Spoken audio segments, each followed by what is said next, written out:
Jeff Morris is a former Commonwealth Bank financial planner. He blew the whistle on unethical conduct in the CBA back in 2008. And he's with us now. Jeff, you believe there should have been a Royal Commission. Why is that? Well, absolutely. And I think it's interesting that people are already talking about the idea of just a few rogue planners. I mean, that's always the hoary old excuse that's trotted out in this situation by the institutions. It's either a rogue trader or a rogue planner. Now, that was definitely not the case here. It's a systemic problem, and it goes to the heart of a rotten culture. So how many rogue planners were there? Well, I put in one of my submissions to the Senate inquiry, I believe at least 100 planners whose advice would need to be compensated for, instead of the 8 or 9 who've come to light so far. More are actually coming to light all the time, which is quite interesting.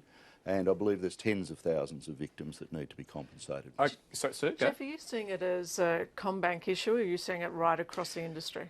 Personally, I believe that CommBank is probably the worst, and I think there is a particularly bad culture there, and there was a quite corrupt management team.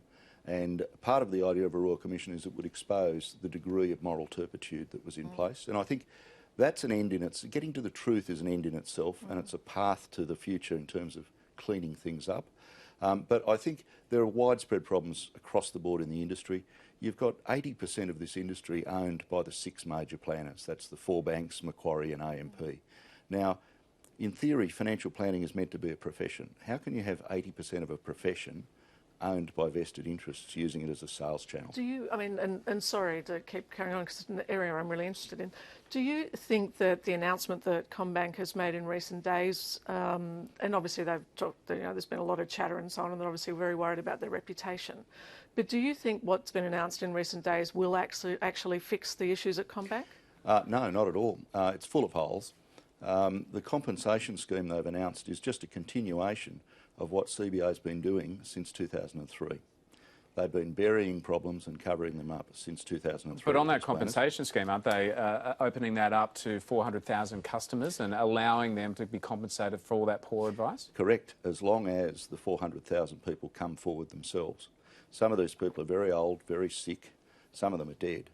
Now, contrast that with Macquarie Bank, who's in the same situation, who has been required to write to 160,000 clients. CommBank, for some reason, is being allowed to put ads in the paper, and only 4,200 people have come forward. Let's talk about Matthias Cormann's announcement where he said there's going to be a new national register which will give advice on financial planners and will allow people to verify their credentials. Is that system going to work? Well, I find it a bit hard to understand, because if the whole idea is so that people can identify bad planners, why are they still practising? Why doesn't ASIC do their job properly and rub these people out of the industry?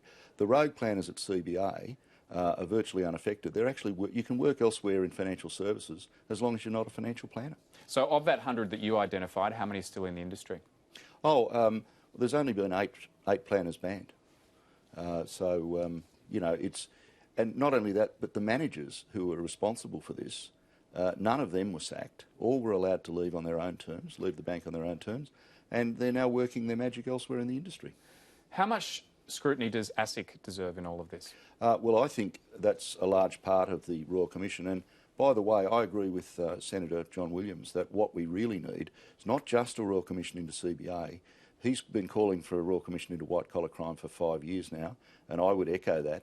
And I think a large part of that is the fact that the reason white-collar crime is endemic, and the reason why we keep hearing about these scandals, is that ASIC is a completely ineffective regulator. And that was one of the other findings of the Senate inquiry. And so that's why I think a Royal Commission, a broader Royal Commission into the industry and into ASIC, is well justified. All right, Jeff, thanks very much for coming on. Thank you, pleasure.